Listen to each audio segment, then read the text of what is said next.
Ladies and gentlemen, welcome to a very exciting interview we have here at Ball Watching, a St. Louis City SC podcast. We are welcoming in here today Brooke Grimsley, a sportscaster here in St. Louis. Many of you might know or even recognize her from her role as a sports reporter and sports anchor for St. Louis at KMOV Channel 4. She spent 5 years at the network and has now decided to go back to sports radio and featuring on as a co-host for 101 ESPN's The Opening Drive, which I myself am a huge fan of. So, Brooke, welcome to the show. Thank you guys. Thank you guys so much for having me. Yeah, it's funny because I've paid attention to what you guys have been doing, especially with the launch of City SC with their inaugural season. And I was like, that would be fun to go on. So this worked out perfectly that you guys asked me to go on here. So I'm super excited to chat with you guys. Good stuff. Yeah, we're extremely excited to have you. And I mean, first, we want to say congratulations on the new gig. Like Jake said, both of us listen to it on the drive to work. So excited to hear you every morning. And just kind of a quick question is, what kind of was, no pun intended, the driving force behind you looking to go back into radio? I see what you did there. That's good.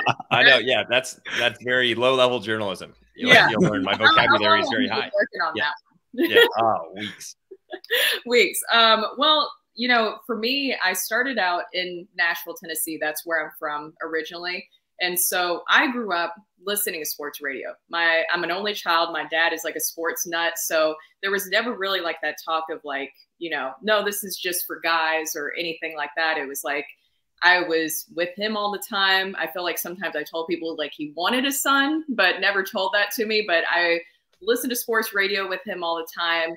He's a huge fan. That's how he likes to listen to games too, and also likes to go to games. So I always thought, man, that'd be really cool. But I didn't really hear any women at that point in sports radio. So that's when about high school, I started looking towards TV. And so it's just been kind of like a full circle moment to be able to get back into radio, having interned in Nashville and working with 3HL and their shows obviously doing really well, and being able to find a way back into radio. I've been looking for every opportunity, and Randy Carricker with The Opening Drive has been huge on getting me into that show. I was like begging him, I'm like, let me fill in some, and then this all worked out perfectly. So it's been an amazing journey. I love to hear that path too, Brooke. It feels like it started so organically for you, like the juices were flowing when you were a child. And so do you just maintain that momentum and just kind of thinking or dreaming about that as a child? Like, hey, I'd love to be, you know, up there and talking about this, or like, who are the teams you were kind of talking about, or what were you listening to back then when you were in Nashville? Oh my gosh. Well, I feel like my first earliest sports memory, and it's ironic because now I'm in the town that of course crushed my little childhood dreams. That would of course be the St. Louis Rams with the greatest show on turf and the Titans and the Music City Miracle. I felt like that era of NFL football was just absolutely incredible. I mean, Steve McNair was like a national hero. I felt like in Tennessee, I remember like in first grade, we would practice. That's when you're learning to read and write. We would practice writing letters to him. And that was like one of my earliest memories. But, you know, that is when things really like click for me. Like, wow, I like the feeling I get with covering sports and also just being in sports atmospheres. I love the behind the scenes stories behind it too.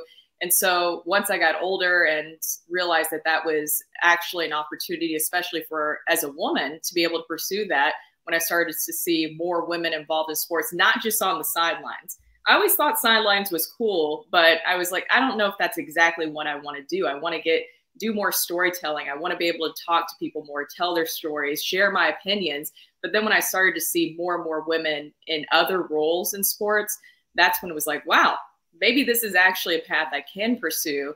And that's what I want to go do. And you're obviously killing it. Coming here to St. Louis and now with 101 The Drive in the morning. What made you choose St. Louis and to leave Nashville? I'm assuming we read a little bit more about you. Did a lot in college with all around sports announcing, sport coverage. What made you leave Nashville? I know you went down to Arkansas for a little bit and came back up. What was like the standout for St. Louis? Was it the market or the people? Obviously, we have great sports teams, but I'm sure you could have went anywhere. So what kind of landed you here? So when I was in Nashville, of course, I would have loved to be able to start out in Nashville, but especially with the way that TV markets work, you can't just at that time start in like market 30. So the TV markets are kind of based on one is what you would assume being a New York, then LA, and all that kind of stuff. So you kind of have to pay your dues in the in the TV broadcasting business, especially in sports. So, you know, I was able to have that great experience in Nashville, interning with the radio station and as a sports intern with one of the local TV stations. And then I got a job in Arkansas, covering the Razorbacks. So that was a very intense experience in the way of, that's Razorback country. Everything Arkansas. I mean, it was like they lived, breathed, all that stuff. So that was a great experience of covering just an SEC team full time. And then once my time was coming up there after 2 years, I started to look around at different opportunities in different cities that had availabilities open, just kind of listening to them. San Antonio was one of the other cities as well that I was considering covering the Spurs. But then when St. Louis popped up, of course I knew St. Louis growing up. As I just told you guys, I knew the St. Louis Rams. And then also I know the St. Louis Cardinals too, because I was a college baseball fan. So Vandy boys, I would always follow where their careers went. A lot of them led them through the Cardinals organization. And so when that opportunity came up, I'm like, one, it's not that far from Nashville. Two, if there's one thing that I know about St. Louis fans, just from the outside looking in, is that they're a very passionate fan base. And it's people who actually know sports. And then also knowing the broadcast legends that have come out of St. Louis too. I mean, as a sports broadcaster, that's, you talk about baseball heaven with the Cardinals, you know, and they talk about Busch Stadium. That's like sports heaven, right? Absolutely. To come to a town where you have these broadcasting greats coming out of, still come to the city and that you're able to network with them, but also talk to a fan base that knows their stuff. I mean, the first thing that stuck out to me when I went to a game at Busch Stadium and even a Blues game at Enterprise Center is that there's a lot of moments where you can hear a pin drop. And that's not because people are uninterested. I think that's what people think. It's because they're taking in every single moment and they know the right times when to cheer. And so when you see that as a sports broadcaster, you're like, wow, I don't have to just talk to them about the basics of like, you know, so-and-so won a game. Like these fans get it. They know like every little detail of the game. They appreciate it. And that's exciting to talk to as a sports broadcaster. Absolutely. No, I love the way you describe kind of the fandom here, because I definitely get those senses too, where Enterprise can be loud and booming, or Busch can be loud and booming, but could also be very almost eerily quiet. And I think that could be a good thing as well. I don't think it's because people are disinterested or anything. I think it's because they're studying or they're analyzing in their own head and rationalizing with what's going on around them. But Brooke, you've been here for a pretty good period of time for St. Louis sports as well. Do any specific stories or championships kind of stick out to you that have really highlighted your time so far here in St. Louis? Well, and that one's easy because I felt like my first year here, I got really lucky. I came here in 2018. So you guys know what was going on that year. We had the PGA Championship was like my first time covering that, which was incredible seeing, you know, Tiger Woods and the way that fans followed him around and all the things that he had to say about Belle Reve Country Club and St. Louis in general was amazing. Then you take that into the Blues season. So obviously that winter, there were the worst team in the NHL. Yeah. And then to see that progression, that was my first season covering them, seeing them go from worst team in the NHL to Stanley Cup champions following that journey. I'll never forget during February, we were in Jupiter, Florida for spring training and we were keeping up with the Blues. But at that point it was kind of like, oh, you know, they could go, they could make the playoffs, could not. And then all of a sudden that's when they had that 11-game win streak going on. And it was like, wait a minute. I think when we come back, it might be crazy. And then sure enough, it was like nonstop all the way until June. And just being on the ice for Game 7, I mean, at that time, I felt like I didn't deserve it in a lot of ways because I had just gotten here, even though I had been covering the team that season. But at the same time, I was just like, man, what a start here to St. Louis. And to be able to tell this story, having seen this progression for them just this season, understanding the history, what this meant to the franchise and fans. I'll never forget that moment. I don't know if I will ever top that moment in my career. Good moment. Yeah. Doing that in the first year here as well is absolutely insane. So, and you're saying in your career, so in St. Louis, you've been here for 5 years, past 5 years with KMOV. Could you give us a quick glimpse on like, what did the day in the life of a sports broadcaster is at KMOV? I know you mentioned on other interviews that you were looking more towards radio because the TV time is just that quick. It's like I have a minute or two to get my thoughts out there and go. But what else does the viewer not typically see that you can kind of fill us in on?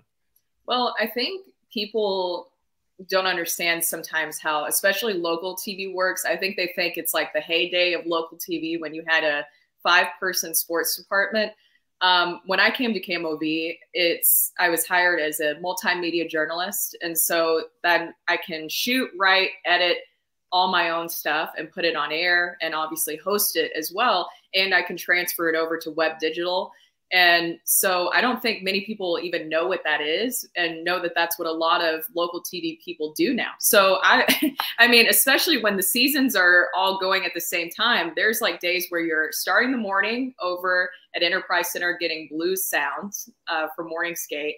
And then if, you know, it's around the time too that the Cardinals are starting their season, then you're going over there getting sound from them, rushing back to the station, loading that in, and then quickly editing it, producing it to go on air. There's a lot of people, whenever I meet them in person and they're talking to me about it, they're like, oh, so who writes your stuff? And I'm like, you're looking at it. Like, it's right. It's right here. Sometimes a good thing, sometimes a bad thing. But, you know, it's either way, it's just me. So I think that that's the biggest thing. It taught me a lot of how to manage my time. Helped me a lot with storytelling. There was definitely a lot of like, you know, panicky moments of getting things on air. But I think that's the thing that people don't realize is how much stuff goes on behind the scenes just to get that few little minutes on air, which you were referring to. And now with radio, I have so much time to talk about all that stuff. So that's something that I'm still kind of getting used to is like, okay, I was in that mind frame of brevity for so long to now I don't have to do that anymore. That's awesome, Brooke. And like just peeling back the curtain, I feel like you haven't even described like the time commit. I know you said it's hard to manage your time, obviously, of course, because you're just back and forth, almost like a marathon every day. I mean, those have to be super long days, like morning to the like well into the evening. And I feel like as someone at the cutting edge of sports and trying to stay on top of the hottest news stories, you kind of got to always be on. Like, describe what it's like to feel like that, or do you feel like that? Yeah, it's definitely intense in times of just trying to manage all that. I think it was a great learning lesson of managing all that, because then it's like I started having like a little kind of like clock in my head of like, okay, I have this much time to get this interview, and then I need to get back to the station and edit this. So it definitely helped with time management and dealing with the stress of that. But also, I think it pushed me a lot as a sports journalist to not let excuses or things like that overwhelm me. You know, either way, I got to go on the air, put on a clean product, and people don't know what's going on behind the scenes, as I revealed, where people are like, I didn't know you edited, wrote all that kind of stuff. And that's the part that you don't want people to know, right? You want to make it look easy and seamless on air. So just learning to manage all of that, I think, was a really good learning experience and kind of taught me a lot more about myself and what my abilities and what I can do. Yeah, that makes sense. And I think with how much time you spent in there, you had to have had an incredible amount of interviews. And not only that, but maybe stories behind the scenes, which if you had to pick one at KMOV for the past 5 years, what is your favorite that you've had, either in coverage or an incredible day? I mean, you already talked about Game 7 of Stanley Cup. Is that number one, or what is your favorite story? I think that will always be number one. That always stands out to me, because just being on the ice, being able to talk to those guys, knowing, you know, I'll never forget. I remember that video that went around on Twitter of Vladimir Tarasenko talking about how bad they were and how angry he was. Then fast forwarding to also talking to him on the ice about winning the Stanley Cup finally. So that was just like an incredible progression of that story, to be able to cover that from kind of a start to finish in that way, of just seeing how hard that was for him to succeeding and winning the Stanley Cup. Interview wise, you know, it's hard to say, because there's so many just great interviews of getting to know guys better. I approach interviews in the way of, I like to know what makes people tick. So especially with athletes, they all had, you know, that specific maybe like point in their life, that one turning point. Even this past year, I did an interview with Brendan Donovan about how his military background kind of shaped him into the person that we see today. where he's a utility player up for anything, even has like a military quote back on, you know, the back of his locker. And that's what I noticed, because I also come from a military background, and we just talked back and forth, turned into a great interview. So it's moments like that that I, you know, always will cherish. And I think were great interviews of just knowing what got a player to this point, what different life experiences got them to this point. Yeah, I think that's awesome. And you mentioned Brendan Donovan. I know you're a big Cardinals fan, and been seeing you post on social media about Newt Bar, and also being over there with Shohei Ohtani. What are the odds? Give someone I swear after this we're going to talk soccer, but what do you think the odds are that he could kind of pull him into St. Louis? Oh, man. Well, there is a language barrier right now between Lars Nootbaar and Shohei Ohtani, too. Lars has been working on his Japanese, but they have, it seems like, communicated through the pepper grinder. So I think that that's always a good sign. Would I love Shohei Ohtani to be a Cardinal? Absolutely. That would be incredible. He's going to require a lot of money. That's my only thing. Yes. Maybe Lars can convince him to do like a friend's discount or something like that, because other than that, I don't know how exactly they would pull it off. It would be absolutely perfect, though, if they could. But seeing Lars for Team Japan, that's huge. I mean, he's the first American-born player to go play for Team Japan. It's interesting. You see all the Japanese last names, and then there's just a Nootbaar, you know? Incredible. It's incredible. And his energy is infectious. I don't know if you guys also saw the video of all the little kids doing the pepper grinder. It's amazing. It's countrywide. Yeah. Yeah. I mean, he has such a great personality, great person, extremely focused. I don't think Nolan Arenado spends time with you on the off season if he doesn't think you have a bright future. You know? Yeah, absolutely. That's very true. And those videos and the picture of him whispering in his ear, like telling him, like, I think Mike Ritter, obviously, shout out Mike for working with you at KMOV. He did a couple of the captions of like, they have an MLS team now. They're going even nuts for that. You got to come see it. Or they got toasted Ravs. So I think the memes that have come out have been hilarious. Yeah. Yeah. Hopefully anything that we can get. We have great Japanese restaurants too. So there we go. Anything that convinces him. Well, Brooke, we are, I swear, at the St. Louis City SC podcast, and we also like to talk to other people. We talked to John Mozeliak. Maybe, Justin, we should put in a note to him after this and make sure that Ohtani goes through at some point while we're here. But Brooke, I mean, so we heard you at the first game, listened to Open Drive a little bit this week, and heard a couple of your reactions. But for the listeners here, tell us what that feeling was like. We were also there, but I love to hear. I think you waxed poetic about how it was, and probably better than much so than Justin and I could. But tell us how that first game kind of made you feel as I would say, like, kind of a newer, like, but a St. Louis, and you've been here for a good chunk now, so we can grandfather you in. Yeah, I feel like I've done all the St. Louisan things, right? Yeah. I've had Emo's Pizza, I've had toasted Ravs, I had gooey butter cake, so I feel like I've made the initiation. Perfect. I think the first thing, because I even was thinking before I talked to you guys, I'm like, okay, do I look up like a super cool, unique word to describe this? And like I just came up with that on the spot. And I was like, no, like the first word that comes to mind for me would be electric, right? I mean, you guys were there. You felt the energy. I didn't know exactly what to expect, because I don't know if you guys went to that friendly as well. It was still an exciting energy, but it was extremely cold.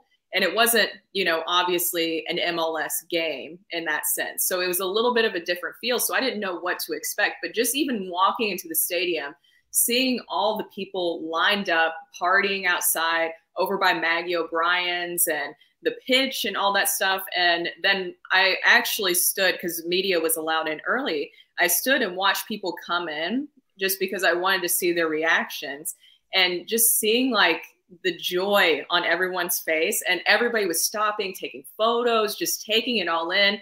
And then they carried that energy into the stands, and it was nonstop.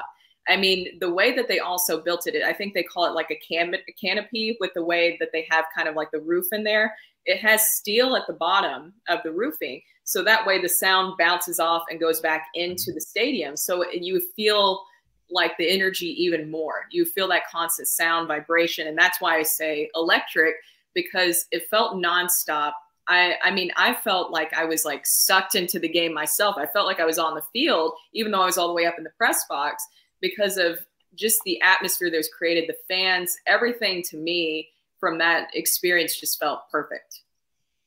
Yeah, I think they did an incredible job building it, not only with the canopy, but I think, what is it, Jake? 120 feet is the furthest that any seat is from the pitch, which is just insane to me, that you really do feel like you're on top of it, which was absolutely awesome. How would you compare that to an opening day of Busch Stadium or a Blues or Cardinals playoff game? I know it's very early, but did it top some of those? I mean, obviously we had Stanley Cup here, and World Series a couple times, but what would you say as far as comparing those three? That's hard because it seems like every single one of them has their own different, unique thing. Opening day, it's so hard to beat that just because of, the energy that's brought in there, the history that's brought in there as well. But that's what I liked about what City SC did with their home opener, is that you're creating your own tradition right then and there that day. And they did such a good job. Even the signs, like where all the signs flipped at that one point, and you had the banner as well. I mean, it just felt like nonstop energy. And I felt like that was what was different. Obviously, at a Cardinals game, you're not going to see people standing the entire time, screaming and cheering. And that's what I like, that you already created kind of that new brand for City SC, where it's like, okay, with Enterprise Center, this is the experience that you're going to get with the Blues. Obviously, hockey is exciting and playoff atmosphere, you can't beat that. But with Busch Stadium, you're going to have a different atmosphere. And with City SC, it seems like it's going to be nonstop. You got to be in the game, involved with the game, all that. So I like how they already kind of created that different atmosphere that you'll get that you can't get with all the other stadiums. That's awesome. It's great to hear. I mean, because Brooke, give us your background quickly on soccer. Did you play, pretty competitively through a certain age, or what's your interest level in soccer kind of heading into this experience? Oh gosh, I wish I would have played soccer. I've always enjoyed soccer. Okay. I did play-by-play in college for women's soccer. So I've always enjoyed soccer in that aspect. And I always kind of kicked myself that I didn't at least give it a try when I was younger. I played tennis competitively growing up. But I always enjoyed watching soccer and different things like that. So, and when I got to college, I started doing play-by-play for women's soccer, women's basketball, men's basketball. So that's kind of my background with it. It certainly doesn't come off that way, because just listening to the opening drive these last couple of days, I feel like we're kind of looking to you as almost a de facto, let's talk about City, and definitely partially because you went to that first game, but you definitely don't show it. I think you've picked it up relatively quickly, and you said you've already had, experience already kind of commentating on and broadcasting it. So we always love soccer fans. I mean, soccer is one of those sports, I feel like, and you might have seen this, where sometimes the fans can kind of cannibalize each other. Like if you're not a big enough fan, then you're not a true fan. And I don't know if it's the same in different sports, but I definitely experienced that in soccer. But how would you describe, just being at that first game, like the difference in fandom? We talked about standing up. We talked about just electric energy. The type of fans that go to soccer games, I feel like, are a little bit different than their types of like a Blues game or a Cardinals game, and demographics aside. But talk about the types of fans that you experienced that when you were there, because I think it is a little bit different when you look at other types of sports venues. Well, and luckily when I came here, you still had, another element of professional soccer here too. So I was able to get familiar with the St. Louigans early on, and understand that fan base. And I've always followed MLS and things like that. And even when I came here too, that was another thing, a great interview, as we were talking about interviews, is talking to Carolyn Kendall and seeing where she started from the beginning of really pushing for a team to come here to St. Louis, and seeing that whole progression. And when I was in Nashville, before I had left, was awarded an expansion team as well. So I got to see that progress. And that's what I tell people all the time is, I don't know, I think some people do. I don't know if people understand how lucky we are to have Carolyn Kendall and that ownership group going ahead and getting things started. And getting, a whole stadium built, a training facility built, bringing in players a year early. And that even helped me as a journalist also understand the team more and understand what was being built here, is being able to talk to those players earlier and talk to them about Bundesliga, talk to them about what that experience was like. And when it comes to the fandom too, I mean, the St. Louigans, knowing them for a while, like one of the first fan groups that I met when I came here, I was like, okay, this is intense, but I like it. I like people like that. I like people who are so dedicated to their favorite sport that they go all out like they do. And the way that they also have helped build the atmosphere as well. I mean, you have to give their hats off to them too, because it seems like soccer fandom, as you mentioned, there's a lot more dedication into it. You can't just like be like, oh yeah, I'm just going to go meet you guys at a game. It's like, no, we got a plan. We got to make sure that we get into the stadium at this time, and we're going to march in at this time. I like that level of dedication from the St. Louisans. Yeah, you talked about the energy, and a lot of sports, we won't be standing the whole game, but they will. Every game, every home game, they will be standing the entire time. So they absolutely bring the energy for us, which I think will be huge going through the season. And kind of bringing us into the season real quick, we're 2-0. I know people have kind of talked about how some of the goals have kind of been given to us, and is that a part of the script? That's a big thing, obviously, right now in sports. But how do you see us playing out the rest of the season? Do you think us possibly pushing for a playoff spot? I think, what was it, Jake? 80% of teams that win their first 2 games usually make the playoffs. It was, yeah. I think the last couple of years for all the new expansion sides joining the league, it was anyone that won 2 games off the bat was given an 80% chance to make the playoffs. So I think 14 of the 18 teams that have gone 2-0 the last couple like 6 or so seasons did make the playoffs, which no one was kind of saying before. So what's the pulse check, Brooke? What are we feeling? Are we tempering the expectations? Are we pretty optimistic? No, I'm all in. Like okay. I'm fully on in. We're gonna ride this one out. And also another benefit, and I'm sure you guys have talked about, you have the playoff expansions as well. So that even helps them in that regard. I think talking to them before the season started, the players, one thing that they felt like would be a huge difference maker for them is that, as I mentioned, you had those guys coming in earlier. They got a head start. Also, the confidence it builds in having like a training facility ready to go for you. I mean, for the players, that's huge in itself too. And then on top of that, I think they like that people are underestimating them. That's the feeling I got. Yep. Spanish Jill, he's like embracing that. He wants that kind of underdog mentality. He wants them to kind of have that chip on their shoulder of like, okay, well, you guys are downing us. We're going to show you this season, especially when they started out second to last in preseason rankings. I guarantee you that was like bulletin board material for Boots and the coaching staff and the players, even though they didn't say it. I think too, their high pressing style seems to be something that helps them. I've noticed that there's been some writing where it's like they've gotten lucky, right? We keep hearing that over and over with these first 2 wins. They've gotten lucky. I don't really think that it's luck, because the way that they're wearing teams down.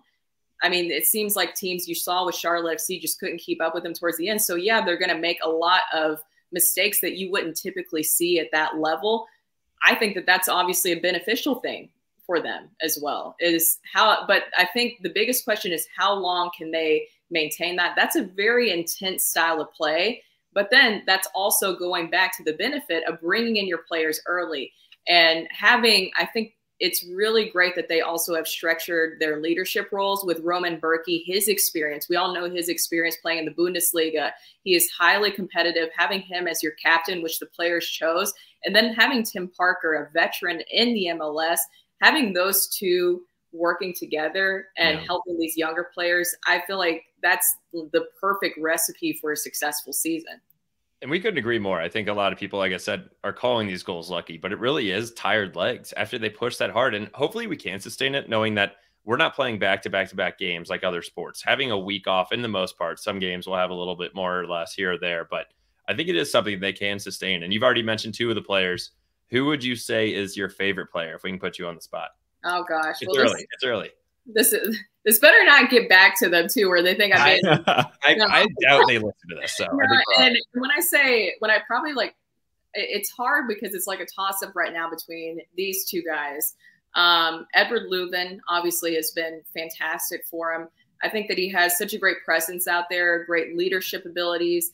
And then obviously João Klaus is another one of my favorites. But what I like about them too the most is both of them have stated that they've been looking for a home. As we know, looking at their background, they've moved around a lot. They're wanting a place that they can call home. And it reminded me a lot of when I was in Nashville, with hockey. A lot of people, I know Blues fans always make fun of Nashville hockey fans, where they're like, oh, you don't know that much. I just remember there was a time that Nashvillians really didn't care about hockey that much. And then you got a goalie in Pekka Rinne. I don't know if you guys remember that name. Absolutely. And a lot of the Canadian guys did kind of poo-poo, or even the guys from out of states poo-poo, like having hockey in Nashville, like in the South, like, really, we're going to do this? These people don't care about hockey. But Pekka was like, no, I'm going to make this my home. I'm going to build in this community. And he did. And it worked out really well for the Nashville Predators. Now hockey is huge in Nashville. You have kids picking hockey over playing football, which you would never think would happen in the South. And when João Klaus and Leuven said that, it reminded me a lot of that. These are two guys that see the value of continuing to build soccer in this community and making it their home and building a huge foundation here that will only continue to grow. Oh, I love that. I love that. And Brooke, we'd be remiss if we didn't kind of pick your brain about the big deal that happened over the summer with Apple purchasing the rights to MLS. We're 2 weeks in now. They launched it obviously pretty late, like right before the season started. I've actually enjoyed most of the content. I think it's pretty well done, and I feel like the reviews I've seen around the community that I kind of circle in have also been pretty generally positive. I want to hear your opinion on that, Brooke, and how that's gone so far, and where you think that'll go in the future. I think it's absolutely great. And I've enjoyed Apple TV's broadcast so far, too. I think having Taylor Twellman a part of it as well, St. Louis native, and everything he's done for soccer. I felt with Twellman, he had to fight for so long to get ESPN to even speak about MLS or soccer in general. And to have a company that sees the value in MLS, I think is absolutely huge. Because the biggest thing, and I know that there's been so many people, we got so many texts this week about, well, I couldn't watch it. And I get it. It is really frustrating. But at the same time, I believe that's where things are going. Things are going towards streaming. We've seen, I mean, I've seen so many articles. We've all seen, you know, the fact that people are cutting the cord, especially in our age group. There's not going to be a day that all of a sudden where it's like, well, I'm going to go get cable. I'm going to, you know, just switch everything that I'm doing. Everything's going towards streaming. So I think that's Apple TV realizing that that's where the future is going. They know that they're going to take a little bit of a hit early on with it. And I think Don Garber even spoke about that this past weekend, is like, look, we realize that it's going to take a little bit of time to adjust to this, but this is the way that things are going. And I think, too, with everything that's going on currently with RSNs, which are regional sports networks, that a lot of teams, and that's Major League Baseball, NHL, are looking to see how things go with Apple TV and MLS, and looking at that as a potential option as well. Because, I mean, look at what happened to newspaper. I say this to people all the time. I think that there was a generation that was like, there's no way that newspaper will ever go away. I gotta have my physical piece of paper to watch, you know, to read every single day. And, you know, not to be morbid, but that generation died out that expected getting a paper every day to consume their news. And to think that that doesn't happen in other media landscapes, I think is foolish. And you have to look towards the future and look towards streaming. And that's how most people are consuming things now. So I think it's great that the MLS is looking ahead, and they're kind of pioneers in that regard of going ahead and pushing it forward. And 100% the other professional sports leagues are going to be looking to that and probably following suit as well. Yeah, we think that MLS is really the most forward-looking of the major sports. Our one question to you is on that. Where do you realistically see soccer landing as among the top sports here in probably 10 years, as far as like growing? I know it's obviously up and coming, but still not even holding a candle to the NFL or anything like that. Do you see it kind of rising and being NHL, NBA, or how long do you think that could take? I can see that moving along, especially a lot quicker because of what's going on with Apple TV. I think, you know, as Apple TV grows their broadcasts and you get people into streaming more, that it's only going to benefit the sport even more. It's hard to especially get up to that NFL level and what they've created. But even right now, what you see with RSNs, that's concerning the other leagues as well. And the biggest thing, too, that I've heard from people when it comes to RSNs is blackouts. And that's been Apple TV's biggest thing. Come over here, no blackouts. You can watch everything. Well, specifically with your game. But I think that's the biggest thing with growing the game, is making it as easily available as possible. Because if you do that, then more people will watch. And then it can compete more with, say, you know, even the NHL. I think that it could compete more with that too. And you're having a younger fan base in MLS that is really tuned into it. So I can see it growing a lot more. How quickly it will, I think that's like the $1 million question that I think that Apple TV would hire me to consult for them if I could figure that out for them. But I think that this will be beneficial. I think it was a great move, and I think it will just continue to grow the name, especially too if you continue to bring over a lot of these big names from overseas to help grow MLS. I agree. And Brooke, we have a couple of fun questions we'd like to kind of end with. As this isn't in the notes. As we get towards the end here. Oh no, we'll keep it light for you. These should be relatively easy. It helps. It helps to keep us in the spot. Otherwise, you got to prepare. But this one should be easy for you. And I want to ask you, we're kind of big food guys over here. You've been in St. Louis now for 5 years. I think that's a good enough time to be able to experience what the local food scene has to offer. Where will we find Brooke? What's some of your favorite food around here? Oh gosh. I love it. It depends. It depends on what exactly I'm hungry for. I'm a big pizza, pasta kind of gal. So I love Louis Demond. I don't know if you guys have been there. Solid. Great experience. And then also if something just like a quick stop, I love Buzz's Hawaiian, which I don't know if you guys have been there either. Not. It's Hawaiian style food. Amazing. Like the chicken katsu bowl is fantastic. And they have musubi, which is like Spam sushi essentially. And I eat that stuff up all the time. And the first time I had Emo's pizza, so many people warned me. They were like, it's like cheese and crackers. I love Emo's pizza. I think it's like, that's like go-to for game days, different stuff like that. And sports bar wise, I'm a big fan of Obie Clark's too. So I have kind of like my different tiers of things. I love food. So you knocked it. You knocked it out of the park. I mean, for being off the cuff, that was pretty impressive, hitting on a lot of different things there. That was good. Yeah. The first time that I actually heard your accent come out. You're like, I love Emo's pizza. Oh, no. So I have not heard it. No, you're fine. Don't be sorry. It's funny because when I was in college and I was interning and I worked for the college football team too, I bartended in Nashville. And so I did have a very thick Southern accent. My fiance can attest to it because he got to listen to some of my old stuff. So what I would do, I knew I wanted to get into broadcasting and I had to get rid of it. So when we would have patrons come in from all over the country, you know, I would listen to how they talked and I would mimic it. And I would just keep practicing while I was bartending until I could convince people that I wasn't from Tennessee. That's an awesome story. Yeah. I did not know that. My Southern accent was, and it comes out. It comes out every once in a while. I didn't even know you had an accent. I know you're from Tennessee, but then you said that. I was like, oh, wow. Mm-hmm.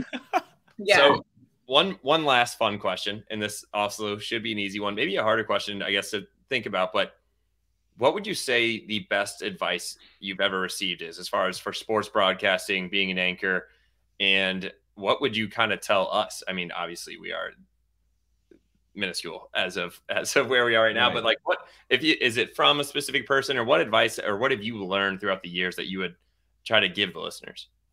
I would always say is to always learn from people. I mean, and that's absolutely everyone.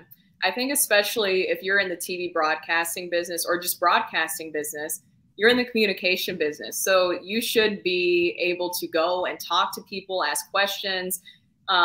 You know, you never know who might help you out later on down the line. Like even with my relationship with Randy, you know, Randy Carricker, I would see him all the time at games. And our first interaction was I was listening to him do an interview and I'm like, wow, he's great at asking questions. I want to learn how to do that. So then I started messaging him and that's how we built our relationship. Wow. And that's what I tell people all the time is, you know, you can always learn something. You should never stop learning in general, because at what point in anybody's lifetime will you say, yeah, I learned it all. There's nothing else that I can learn here. This is it. Yeah.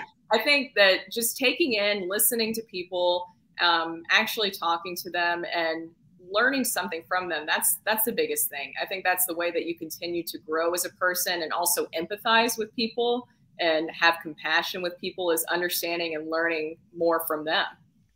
And I think to finish us off with a shameless plug for you, Brooke, I learned a lot listening to the opening drive about all the things going on in the St. Louis sports scene.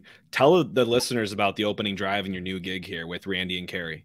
Yeah, so it's a completely different shift for me. My 10 years of my life in TV broadcasting, I've been doing 2:30 to 10:30 p.m. Now it's 7 a.m. to 10 a.m. So we have the opening drive from 7 a.m. to 10 a.m.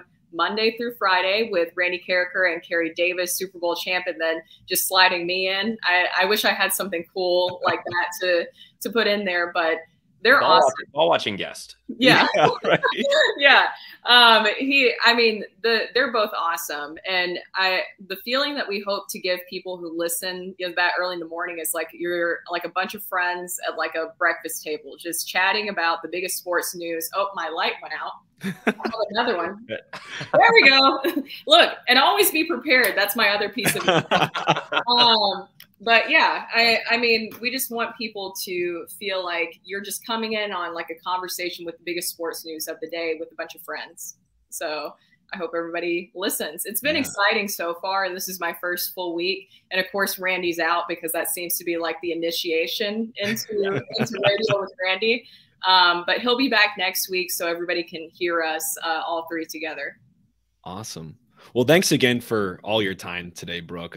This will be a fantastic interview. I'm sure everyone's going to love to hear from you and your story, and look forward to seeing you around the St. Louis scene and covering the sports from kind of every angle. But everyone tune in to 101 ESPN from 7 to 10 to catch Brooke, Carrie, and Randy on the opening drive. We love it. We are avid listeners. And Brooke, thanks again for coming on here. Hope to talk to you soon. Yeah, and I'm sure I'll see you guys at a game soon, too. You will. You will indeed. Thanks, Brooke. Thank you.